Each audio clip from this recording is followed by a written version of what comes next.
일토소명 이야기 묵상, 비움의 행복, 나눔의 행복, 모은 영상입니다. 십자가를 향해 가시던 예수님에게 한 젊은 부자요 관리인 사람이 찾아왔습니다.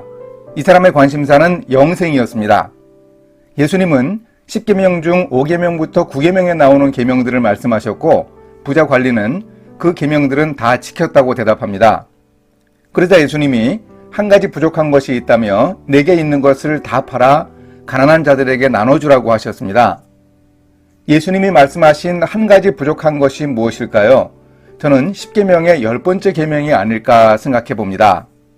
10계명의 10번째 계명은 행동하지 않은 마음 상태를 죄로 규정하는 유일한 계명입니다. 바로 탐욕을 지적합니다. 내 이웃의 집을 탐내지 말라. 내 이웃의 아내나 그의 남종이나 그의 여종이나 그의 소나 그의 낙이나 무릇 내 이웃의 소유를 탐내지 말라. 예수님은 젊은 부자에게 비움을 요구하십니다. 영생을 얻기 위해서는, 행복한 인생을 위해서는 가진 것을 다 비우라고 하십니다. 가난해지라는 뜻입니다. 그런데 이 관리는 큰 부자여서 예수님 말씀을 듣고 심히 근심했습니다. 비우기 힘들었습니다. 영생이라는 가치, 인생의 진정한 행복이라는 참된 미덕에 대한 문제의식을 가졌지만 비워서 가난해져야 한다는 예수님의 처방을 용납하기 힘들었습니다. 사실 비우는 일은 무척 힘듭니다. 대장 내시경 검사를 위해 장을 비우기도 쉽지 않은데 마음속에 가득 들어찬 욕심을 비우기가 그리 쉽겠습니까? 물론 이 비움은 돈만을 말하지 않습니다. 신약성경에서 말하는 가난의 의미는 돈이 없는 상태만은 아닙니다. 예수님이 가난한 자라고 말씀하신 것이 신약성경에 15번 정도 언급됩니다. 그중 먹을 것 없는 가난을 언급하시는 경우는 3번뿐입니다. 나머지 가난이라는 언급은 겸손하게 하나님을 찾는 갈급함을 말합니다. 자신의 부족함을 알기 때문에 전적으로 하나님을 의지하는 마음이 바로 비움입니다. 부자 관리를 다룬 이야기 다음에 한 시각장애인이 등장합니다. 예수님이 지나신다는 말을 듣고 소리쳤습니다. 다윗의 자손 예수여, 나를 불쌍히 여기소서. 그대로 못 보면서 세상 살아가는 것이 너무 힘들었습니다. 예수를 다윗의 자손이라고 하면 메시아로 인정하기에 당시 유대교의 금기사항임을 알고 있었을 텐데 이 사람은 그렇게 자신을 온전히 비웠습니다. 무엇을 원하느냐고 물으시는 예수님께 주여 보기를 원하나이다 라고 대답한 이 사람은 보라 내 믿음이 너를 구원하였느니라 라는 선언을 듣고 눈을 떠서 하나님을 찬양했습니다. 또 한 사람, 젊은 관리처럼 부자였던 삭개오가 등장합니다. 유다 땅의 세 곳 세관들 중에서 관세와 세금 수입이 많은 여리고 세무서의 세리장이었습니다. 돈은 많았습니다. 하지만 자신의 인생을 그렇게 살면 안 될 것을 삭개오가 알고 있었습니다. 돈이 행복을 가져다 주지 못했습니다. 지금까지 그렇게 살아왔지만 이제 포기하고 싶었습니다. 고민스러웠습니다. 모래성 같은 자기 인생을 그대로 두고 싶지 않았습니다. 자신을 비운 삭개오가 예수님이 어떤 사람인가 보려고 이리 뛰고 저리 뛰며 헤맸습니다. 가로수에 올라가는 유별난 행동을 하면서도 예수님을 만나보고 싶었습니다.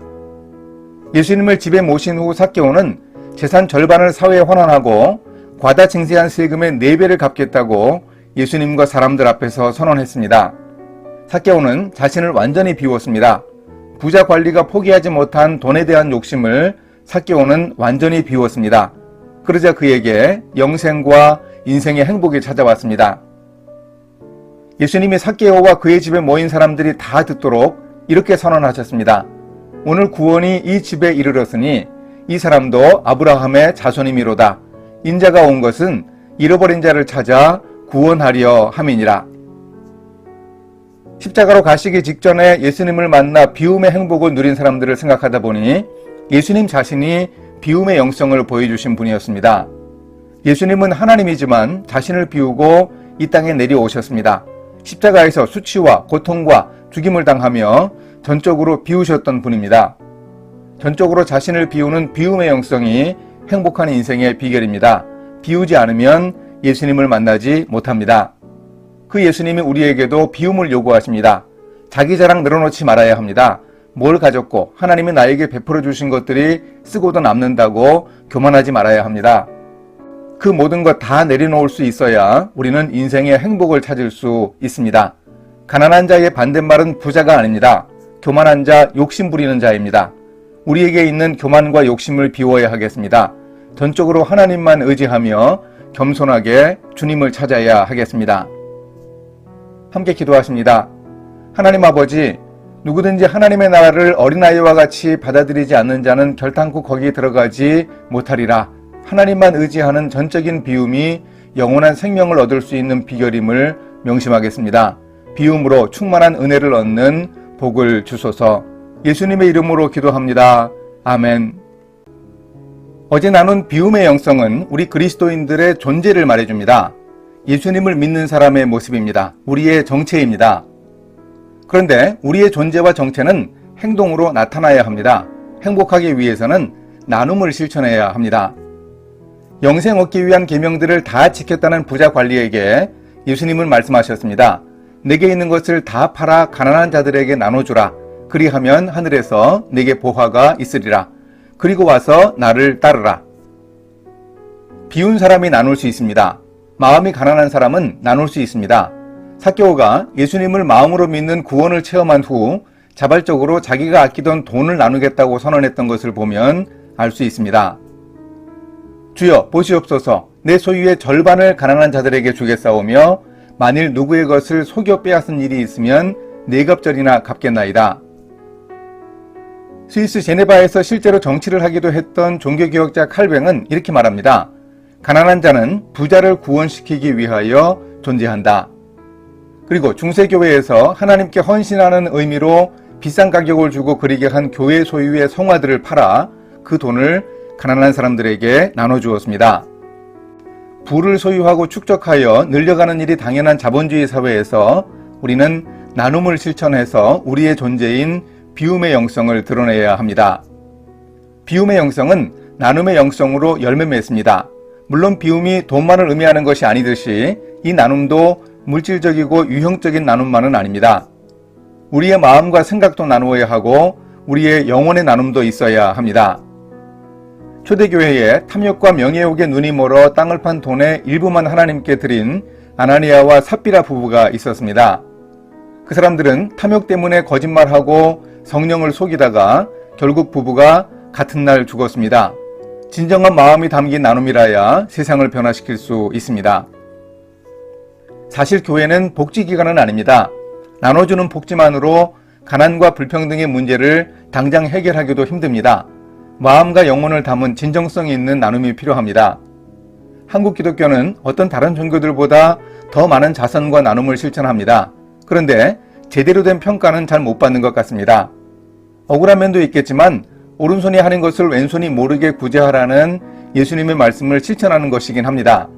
하지만 반성도 해야 하겠습니다. 정말 마음이 담긴 나눔을 실천하고 있는가 말입니다. 마음을 담은 나눔을 실천하려면 동정만으로는 부족합니다. 공감해야 합니다. 필요를 느끼는 상대방의 감정이입을 해야 합니다. 상대방의 입장이 되어야 합니다. 무조건 아니오라고 말하고 행동하는 노우 씨가 있었습니다. 이 사람은 빵을 사러 가도 점원이 빵 드릴까요? 하면 노우라고 대답합니다. 그러면 잼을 드릴까요? 그래도 노우. 그래서 아무것도 못 사고 돌아오는 겁니다. 배고플 땐 수프 냄비를 던져버리고 목마를 때는 물이 담긴 컵을 바닥에 쏟았습니다. 졸리면 물통을 침대에 던져버렸습니다. 노우 씨니까 그랬습니다. 하루는 노우 씨 집 문을 두드리는 소리가 들리더니 한 여인의 목소리가 들렸습니다. 노우 씨 계세요? 그러자 노우 씨는 아니요 그렇게 말했습니다. 그런데 여인은 노우 씨가 있으니까 대답하지요 하고는 문을 열고 들어왔습니다. 그 여인은 아무것도 묻지 않고 가져온 빵과 버터와 소시지를 꺼내 식탁에 올려놓았습니다. 그리고는 노우 씨 옆에 가만히 앉았습니다. 두 사람은 함께 훌륭한 점심 식사를 했습니다. 음식을 거의 다 먹었을 때 여인이 물었습니다. 내가 다시 와야겠죠? 그러자 노우 씨가 대답합니다. Yes. 이런 나눔, 마음을 담은 행동으로 나타나는 나눔이 우리에게 필요합니다. 상대방의 필요를 알고 마음으로 함께하는 것이 바로 나눔의 진정한 의미입니다. 이런 나눔이 행복을 가져다 줍니다. 어제 나눈 비움이 그런 것처럼 나눔은 참다운 영성입니다. 어제 다룬 비움과 오늘 다룬 나눔의 행복을 이렇게 정리할 수 있습니다. 예수님의 말씀이지요. 심령이 가난한 자는 복이 있나니 천국이 그들의 것임이요. 비움과 나눔으로 행복을 누려야 하겠습니다. 함께 기도하겠습니다. 하나님, 세상에 돈으로 채울 수 없는 갈증을 가진 삭개오가 자신을 비워 예수님을 만나 행복을 얻었습니다. 가장 중요하게 여겼고 잔뜩 움켜쥐고 있던 돈을 나누었습니다. 비우고 나누는 행복을 통해 사람들과 세상을 복되게 할 수 있도록 인도해 주소서. 예수님의 이름으로 기도합니다. 아멘.